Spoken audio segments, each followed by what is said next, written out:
আপনাদেরকে কুরবানি কয়েকটা জিনিস আপনাদেরকে বলে যাই, এই ভুলগুলো করা যাবে না।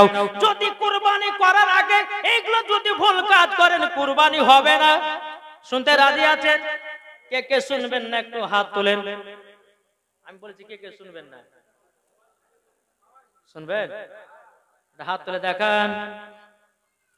যারা বাবাজি মুসলমান ভাইরাও কুরবানি দেওয়ার আগে তিনটা ভুল কাজ যারা করবে তাদের কুরবানি হবে না, হবে না বাবাজি।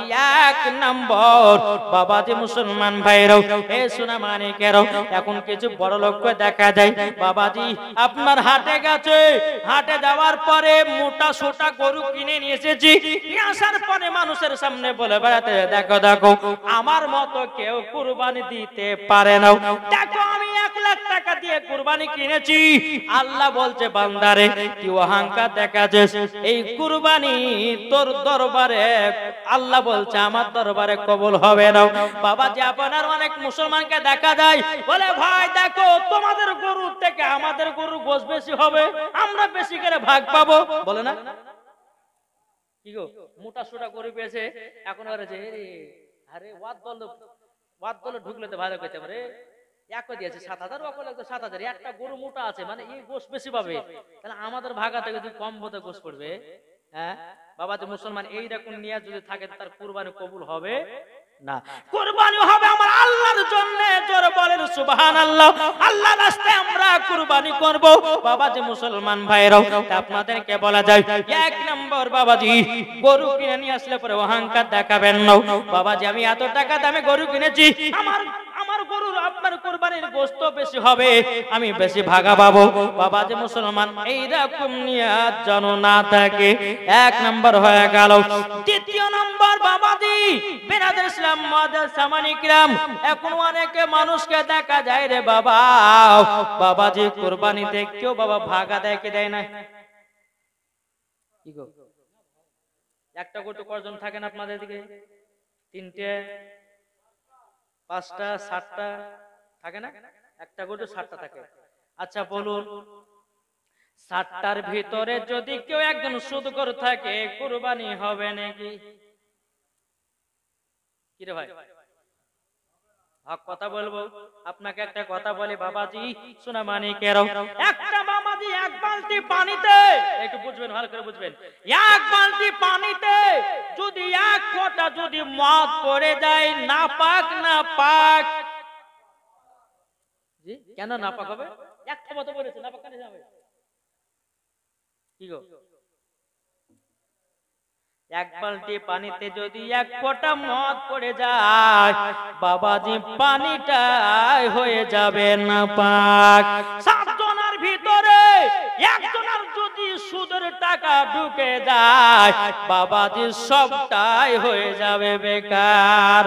ও মুসলমান তাই তোমাদেরকে বলতে চাই সুদ খাওয়া ছাড়ো, মদ খাওয়া ছাড়ো, জিনা করা ছাড়ো। এখনকার মুসলমান দেখা যায় বাবাজি লোক দেখানো কুরবানি করতেছে, বাবা এই লোক দেখানো কুরবানি আমার আল্লাহ দরবারে কবুল হবে না কি হবে নাকি? কি গো আল্লাহ বলতে যখন আমার বান্দা বান্দিরাও কুরবানি হবে আমার রাস্তাতে।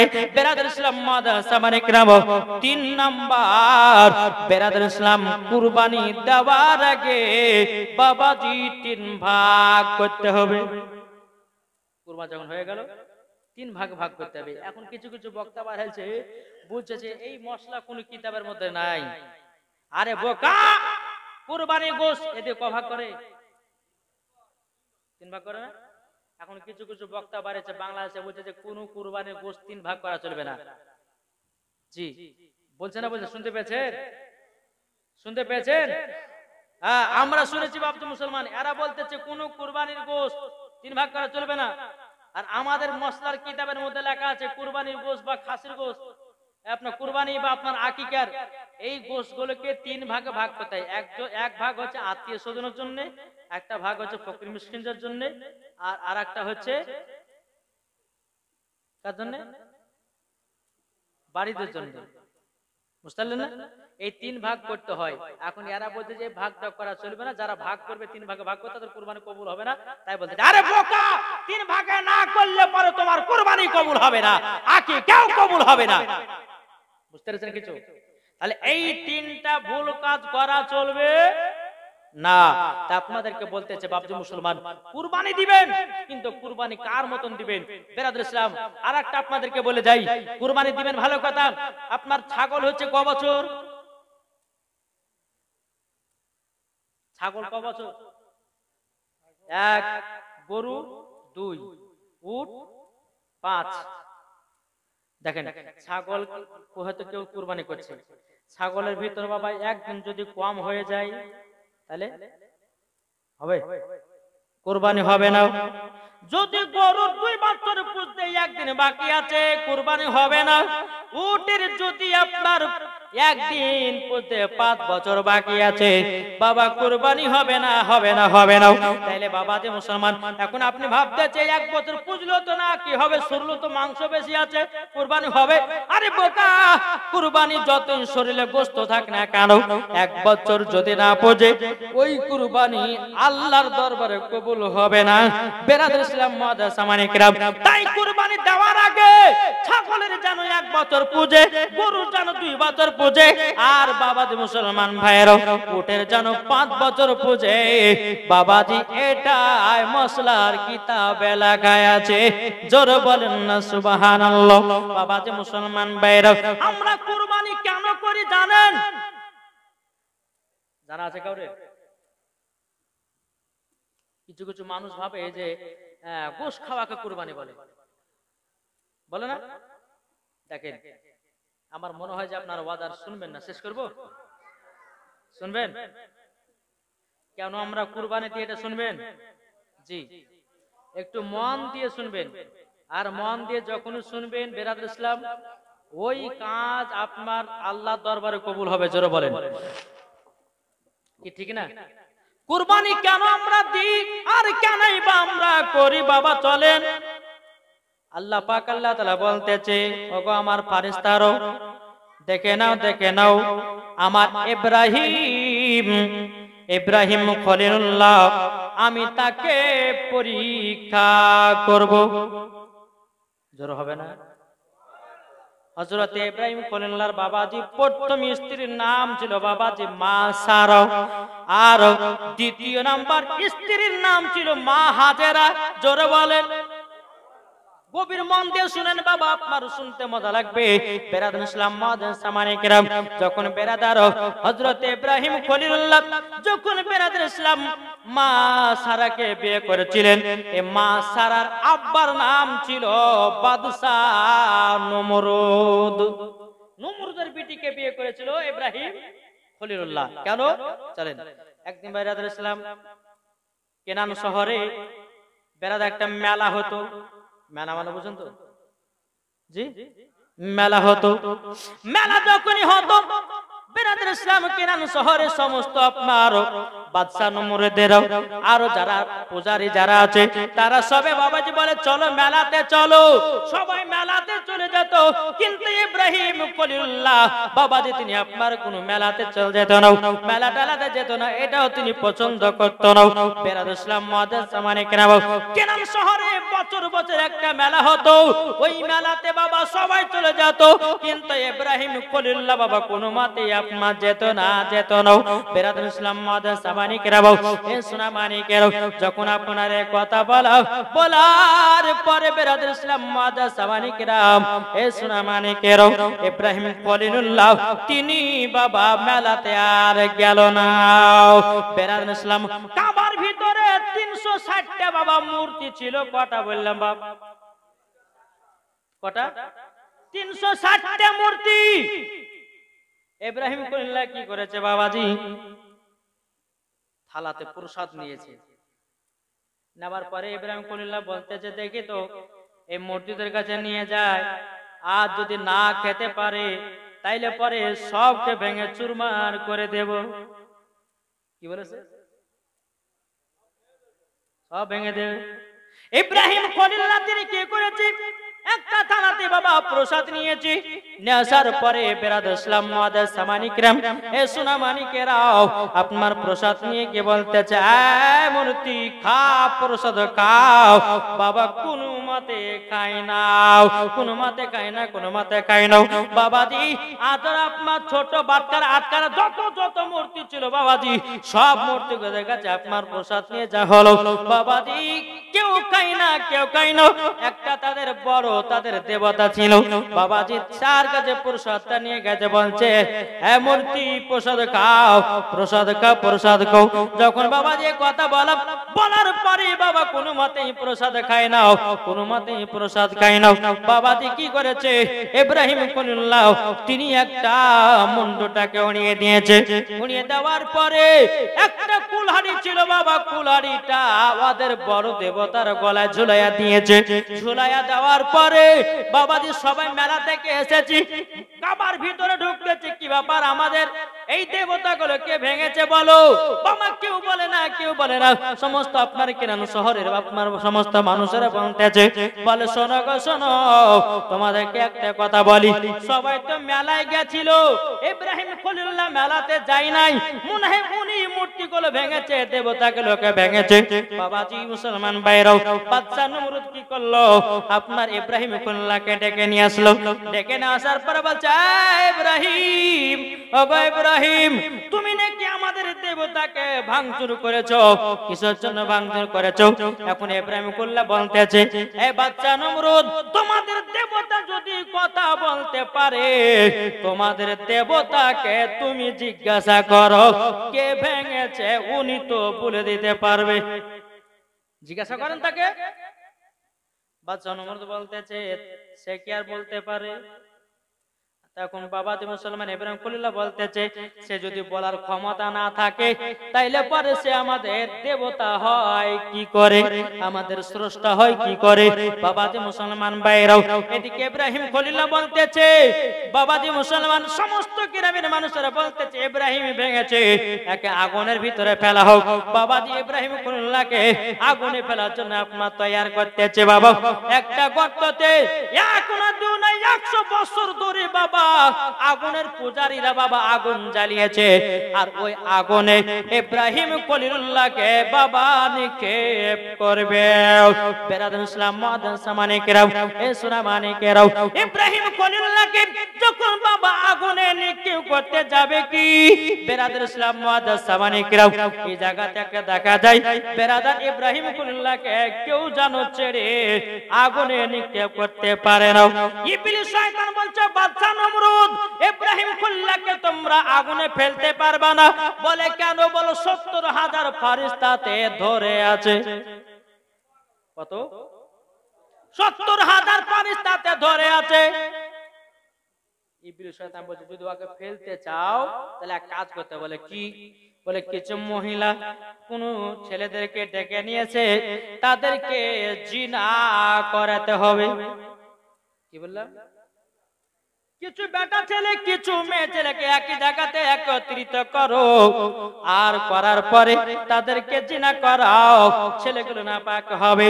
আর নাপাকে অবস্থায় ইব্রাহিম খলিলুল্লাহকে ধরতে যাবে, সমস্ত ফেরেশতারা ছেড়ে দেবে। বাবাজি এটাই করা হলো। বাদশা নমরুদ কি করলো? কিছু মহিলা আর কিছু পুরুষকে একই জায়গাতে একত্রিত করালো, বাবা জিনা করালো। আর যে মহিলারা জিনা করেছে বাবা, তাদের কপালে লাল লাল টিকলি পড়াইয়া দিয়েছে। তাই মায়েদেরকে বলতে চাও, গো মা জননীরা, কপালে কেউ টিকলি দিবেন না মা, এই কপালটা আমার আল্লাহ পাক আল্লাহ তাআলা বানিয়েছে একটার কারণে, শুধু সিজদা করার কারণে। জোরে বলেন না সুবহানাল্লাহ। সিজদা করার কারণে, সিজদা করার কারণে বাবাজি ওই মহিলাদের কপালে লাল লাল আপনার টিকলি পড়ে দিল। কেন পড়ালো জানো? চিনতে পারে বাদশা নমরুদ ইয়ারা জিনাকারী। তাই হাদিস শরীফের মধ্যে এসেছে, যেই মহিলারা কপালে টিকলি ব্যবহার করবে ওই জিনাকারী নারীদের সঙ্গে জাহান্নামে যাবে। বুঝতে পারা গেছে কিছু? জি। ইব্রাহিম খলিলুল্লাহকে আগুনে ফেলবে কারা? ওই যারা জিনা করলো নাপাক গায়ে। সমস্ত ফেরেশতা ছেড়ে দিল। এদিকে ইব্রাহিম খলিলুল্লাহকে জ্বলন্ত আগুনে বাবা ছেড়বে। ইব্রাহিম খলিলুল্লাহ আল্লাহ পাক আল্লাহ তাআলাকে বলছে, ওগো রব্বুল আলামিন, রব্বুল আলামিন, আল্লাহ, ওগো আল্লাহ, আমাকে জ্বলন্ত আগুনে ফেলতেছে, আল্লাহ আপনি আমাকে হেফাজত করুন, হেফাজত করুন। আল্লাহ পাক আল্লাহ তাআলা জিবরিল আমিনের কাছে, আর জিবরিল আমিনকে বলে, জিবরিল আমিন যাও আমার ইব্রাহিম খলিলুল্লাহর কাছে যাও, আর তাকে জ্বলন্ত আগুন থেকে বাঁচাইয়া নাও। কিন্তু ইব্রাহিম খলিলুল্লাহর কাছে বাবা জিবরিল আমিন এসেছে, আসার পরে বলতেছে, বলো গো ইব্রাহিম খলিলুল্লাহ, তোমাকে আগুনে নিক্ষেপ করা হবে না, হবে না, আমি জিবরিল আমিন আল্লাহর তরফ থেকে এসেছি। তখন ইব্রাহিম খলিলুল্লাহ বলতেছে, ওগো ইব্রাহিম খলিলুল্লাহ, তবে শুনে রেখে দাও, শুনে রেখে দাও, তোমাকে একটা কথা বলি, আমি সাহায্য করার জন্য আমি এসেছি। ইব্রাহিম খলিলুল্লাহ বলতেছে, ওগো জিবরিল আমিন, আমি তোমার কাছে সাহায্য নেব না, আমি আল্লাহর কাছে ডাইরেক্ট সাহায্য নেব। জোরে বলেন না সুবহানাল্লাহ। যখন বাবা এই কথা বলার পরে হযরত ইব্রাহিম খলিলুল্লাহ তিনি আপনার কি করেছে রে বাবা, ইব্রাহিম খলিলুল্লাহ বাবাজি যেমন আগুনে নিক্ষেপ করতে যাবে কি রে বাবা, আগুনে আপনার ফেলে দিয়েছে, জ্বলন্ত আগুনটা যেন ফুলের বাগান হয়ে গেছে।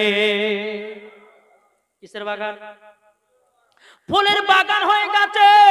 বাবাজি মুসলমান ভাইরা, এ সোনা মানিকেরা, যখন বাবা ফুলের বাগান তৈয়ার হয়ে গেছে রে বাবা, সমস্ত কাফের দলেরা দেখতেছে কি ব্যাপার, জ্বলন্ত আগুন ফুলের বাগান হয়ে গেল, ফুল বাগিচা হয়ে গেল।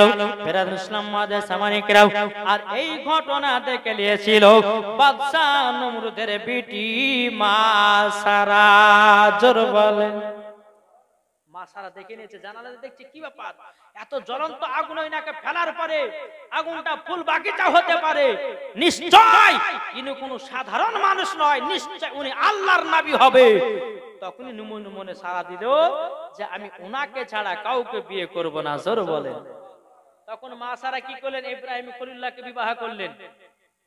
ভালো করে বুঝেন, ইব্রাহিম খলিলুল্লাহকে বিবাহ করার পরে বাবা যে অনেকদিন চলে গেল, কোনো সন্তানাদি নাই, সন্তানই নাই।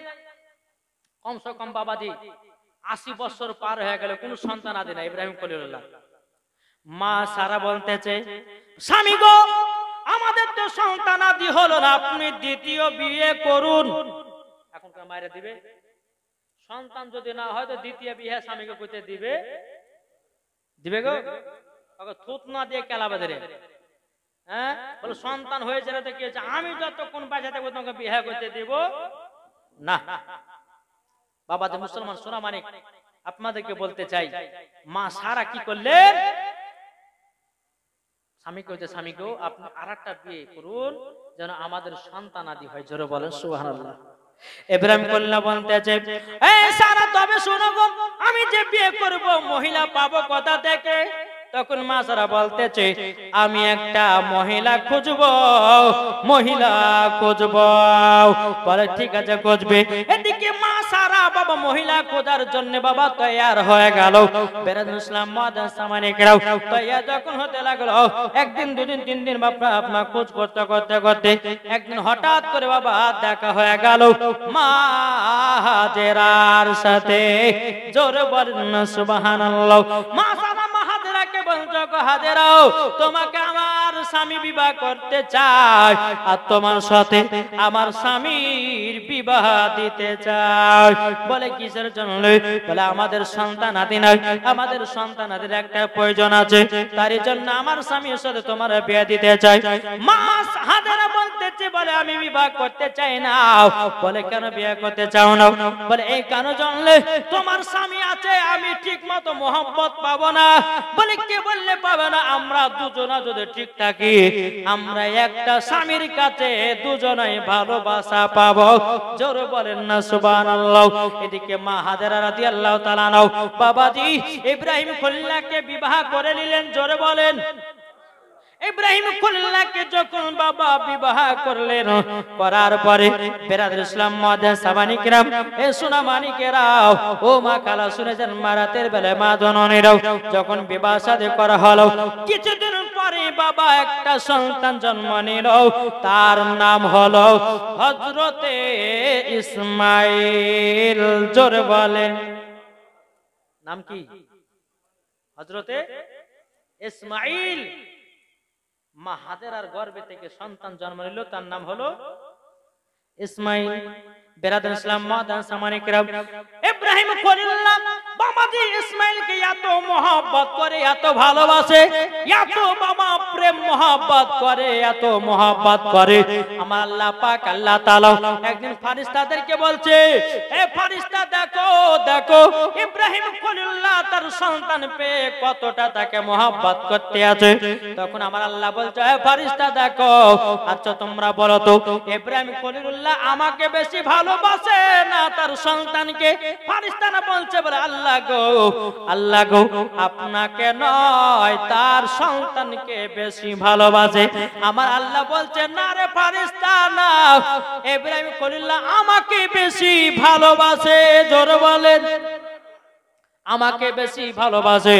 যখন বাবা এক কথা বলো, বলার পরে বেরাদুল ইসলাম মাদান সামানি কিরাম, আমার আল্লাহ পাক আল্লাহ তাআলা বলছে, এই ফেরেশতা দেখো আমি একটা পরীক্ষা নেব, পরীক্ষা নেব, এই পরীক্ষাতে পাস যদি হয়ে যায় এটাই লাভবান হবে। আল্লাহর ফেরেশতারা বলল, ঠিক আছে তাই হবে। বেরাদুল ইসলাম মাদান সামানি কিরাম, ইব্রাহিম খলিলুল্লাহ একদিন বিছানায় বাবা শুয়ে আছে। যখন বাবা শুয়ে থাকা, বেরাদুল ইসলাম মাদান সামানি কিরাম, আল্লাহ পাক আল্লাহ তাআলা স্বপ্নের মাধ্যমে বলতেছ, গো ইব্রাহিম খলিলুল্লাহ তুমি কুরবানি করো। প্রথম স্বপ্ন দেখলেন ইব্রাহিম কুরবানি করো। সকাল হলো, সকাল হওয়ার পরে বাবা যে 100টা উট কুরবানি করলো। কুরবানি করার পরে বাবা যে আবার দ্বিতীয় দিন বিছানায় শুয়ে আছে। বেরাদার আমার আল্লাহ বলছে, ইব্রাহিম, ও গো ইব্রাহিম আবারও তুমি কুরবানি করো। আবার সকাল হলো, বাবাজি 200টা উট কুরবানি করলো। 200টা উট কুরবানি করার পরে আবার বাবাজি 3 দিনকার দিনে আপনার হতেছে। আর সেই দিনকার রাত ছিল বাবা জিলহাজ মাসের 9 তারিখ, দিবাগত রাত্রিতে বাবাজি এই স্বপ্নটা দেখতেছে। আল্লাহ বলছে, গো ইব্রাহিম আবারও তুমি কুরবানি করো। ইব্রাহিম কল্লা বলছে, আল্লাহ গো আল্লাহ, আমি তো 2বার কুরবানি করলাম, আল্লাহ গো আপনার দরবারে কবুল হয় নাই।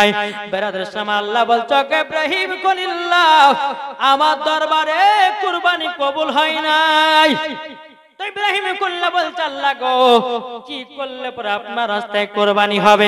আমার আল্লাহ বলছে, ইব্রাহিম খলিলুল্লাহ তবে শুনে রেখে দাও, শুনে রেখে দাও, যাকে তুমি সবথেকে বেশি মহব্বত করো, ভালোবাসো, যাকে তুমি মহব্বত ভালোবাসো, তাকেই তুমি আমার রাস্তায় কুরবানি করো। জোরে বলেন না সুবহানাল্লাহ। ইব্রাহিম খলিলুল্লাহ বাবা তিনি বুঝে গেলেন, আমি তো মহব্বত করি আমার বেটা ইসমাইল কে। জোরে বলেন, আমার বেটা ইসমাইলকে আমি মহব্বত করি, মহব্বত করি, তবে আমি আর বাকি রাখবো না। আমার বেটা ইসমাইলকে মিনা মাঠে কুরবানি করতে নিয়ে যাব। বাবাজি মুসলমান ভাইরাও, এ সোনা মানিকেরাও, সকাল হলো, মা হাজেরাকে বলতেছে, বলো গো বিবি হাজেরা আমার বেটা ইসমাইলকে ভালো করে সাজায়া দাও, গোসল করে দাও, আতর সুরমা লাগা দাও, নতুন জামা পরা দাও। মা হাজেরা বলতে, স্বামী গো আমার বেটাকে কোথায় নিয়ে যাবেন? তখন বলতেছে, আমি একটা জায়গাতে নিয়ে যাব, আমার বন্ধুর বাড়ি দাওয়াত খেতে, বন্ধুর বাড়ি দাওয়াত খেতে নিয়ে যাব। ভালো করে ভালো করে ইসমাইলকে সাজায়া দাও, সাজায়া দাও, সাজায়া দাও। বাবাজি মুসলমান ভাইরাও, এদিকে ইব্রাহিম খলিলুল্লাহ ব্যাগের ভিতরে ধারালো অস্ত্র ভর্তি। একটা বাবা দড়ি ভরে নিল।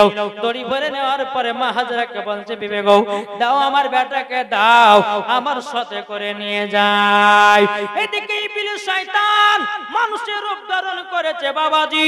ইবলিস শয়তান মনে মনে ভাবতেছে, যদি ইব্রাহিম খলিলুল্লাহ পরীক্ষাতে ফার্স্ট হয়ে যায়, আল্লাহর কাছে বড় ইনাম পুরস্কার নেবে পেয়ে যাবে। ইবলিস শয়তান বলছে, আমি পুরস্কার ইব্রাহিমকে নিতে দেব না। তাহলে দেখুন কত বড় শয়তান। শয়তান মানুষের রূপ ধারণ করেছে, করার পরে মা হাজেরার কাছে এসেছে।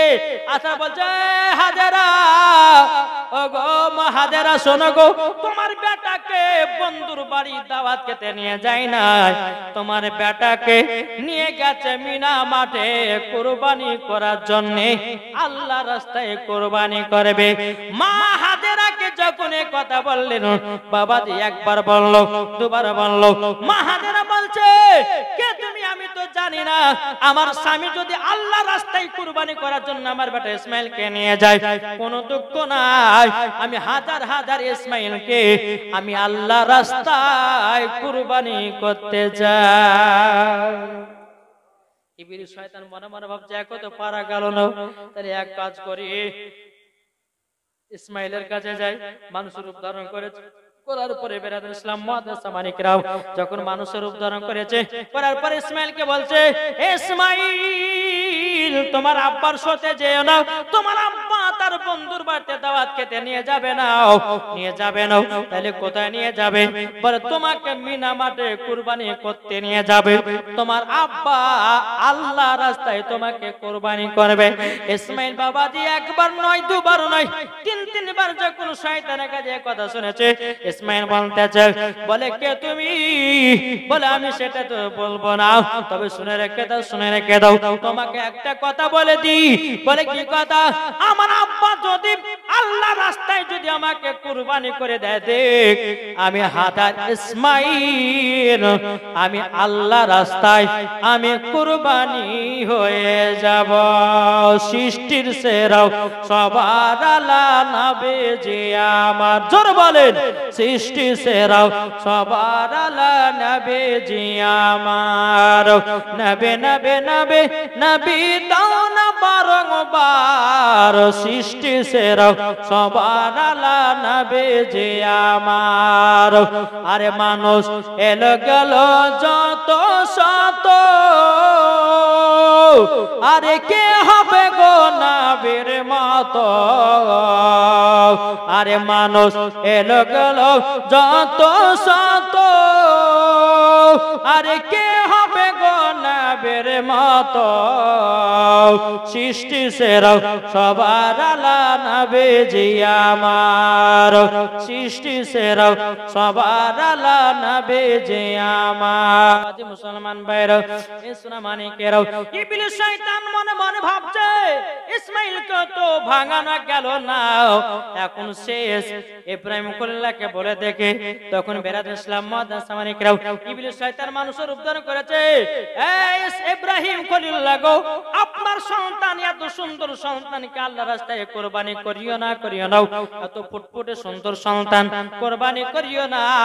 ইব্রাহিম খলিলুল্লাহ বলতেছে, ইবলিস খবরদার আমার রাস্তা থেকে হটে যাও, হটে যাও, আমি আমার আল্লাহ রাস্তাতে আমার বেটা ইসমাইলকে কুরবানি করতে নিয়ে যাচ্ছি, জ্বালাস না আমাকে, তুই পারবে না, আমি হলাম আল্লাহর নবী ইব্রাহিম খলিলুল্লাহ। ইব্রাহিম খলিলুল্লাহকে যখন বাবা ইবলিস শয়তানকে যখন এই কথা বলল, ইসমাইলকে নিয়ে বাবা আপনার নিয়ে যাচ্ছে মিনা মাঠে। বাবা মিনা মাঠে যখন নিয়ে যাওয়া হলো, এদিকে ইসমাইল বলছে, আব্বা গো আমাকে কোথায় নিয়ে যাচ্ছেন? বলে বেটা গো, আমি তোমাকে নিয়ে যাচ্ছি আল্লাহ রাস্তায় কুরবানি করার জন্য। বলে তাই নাকি? বললাম। বলে আব্বা গো আমার কোনো দুঃখ কষ্ট নাই, কিন্তু আব্বা গো আপনি যখন আমার গলাতে ছুরি চালাবেন, আব্বা গো আমি তিনটা ওসিয়াত করব। ইব্রাহিম খলিলুল্লাহ বলছে, কি তিনটা ওসিয়াত? বলে ওগো আব্বা জান, আপনি তো আমাকে মোহাব্বত করেন গো আব্বা, আপনি আমাকে কুরবানি করতে পারবেন না, তার জন্য আপনি আপনার চোখে একটা পট্টি বেঁধে নেবেন। দ্বিতীয় নম্বর ওসিয়াত হলো, আমার হাত পায়ে দড়ি কুরবানিটা দিবেন।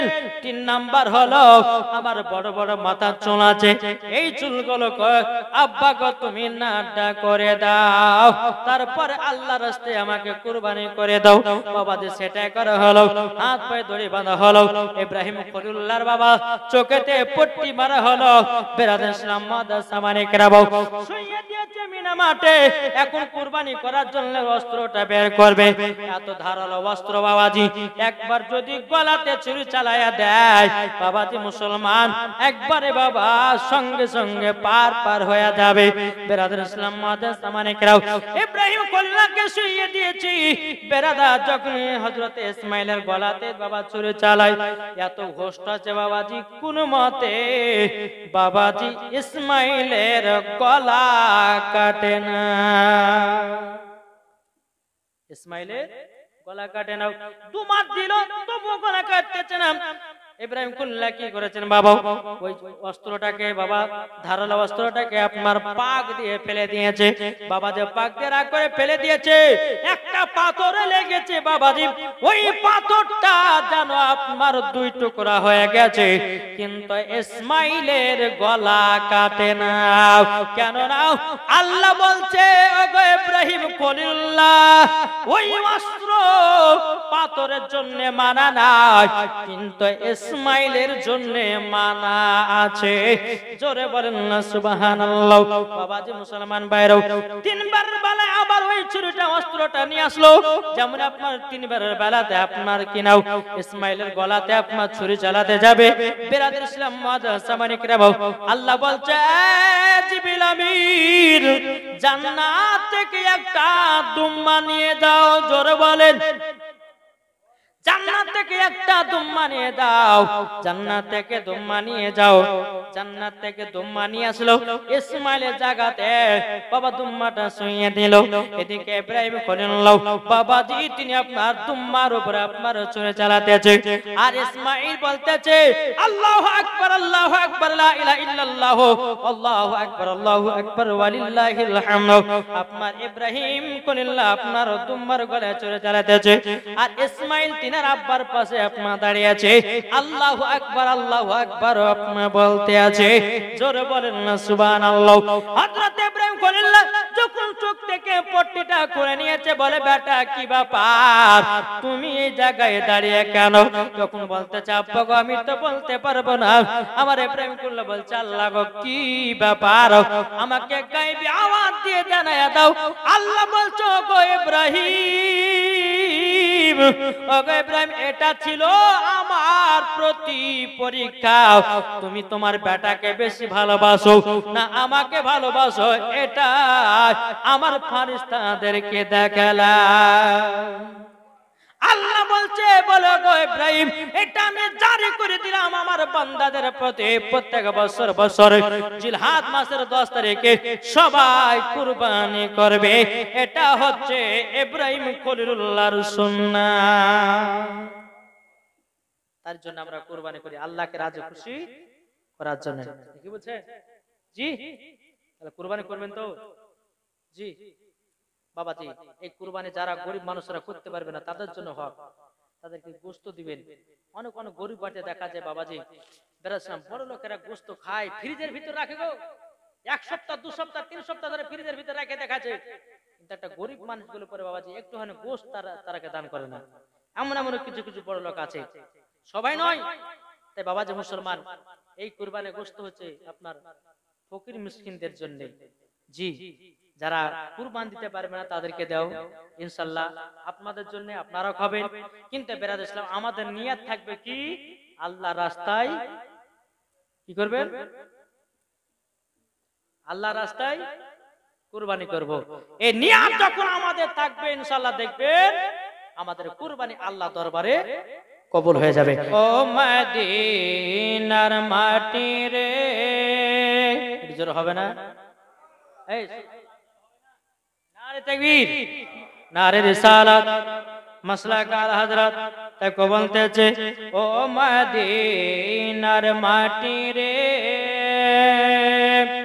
সকল শোক বুঝিত ওর কপালে, ও মদিনার মাটি রে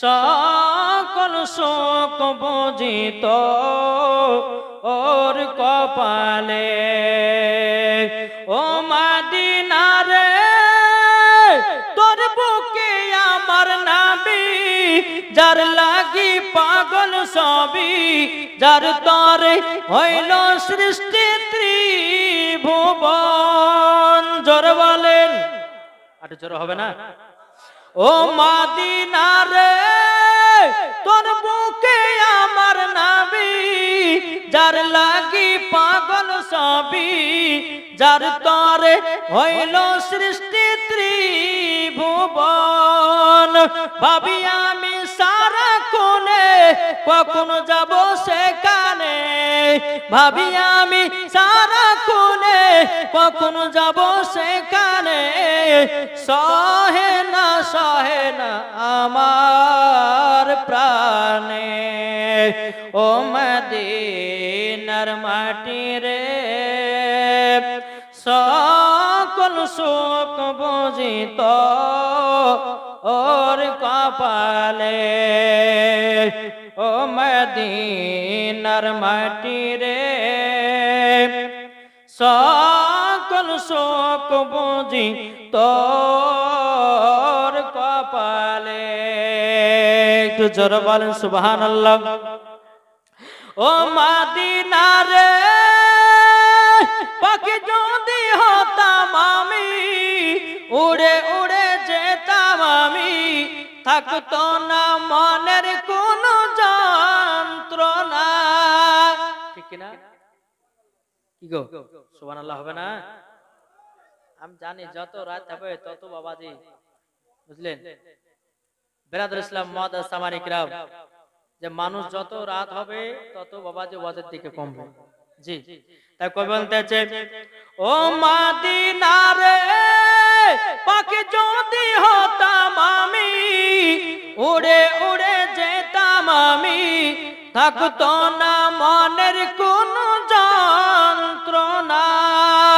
দেহ নাই পাকা রে সাথে নাই টাকা রে দেহ নাই পাকা রে সাথে নাই টাকা রে কেমনে কেমনে যাব আমি সেখানে ও মদিনার মাটি রে সকল শোক বুঝিত ওর কপালে ও মদিনার মাটি রে সকল শোক বুঝিত ওর কপালে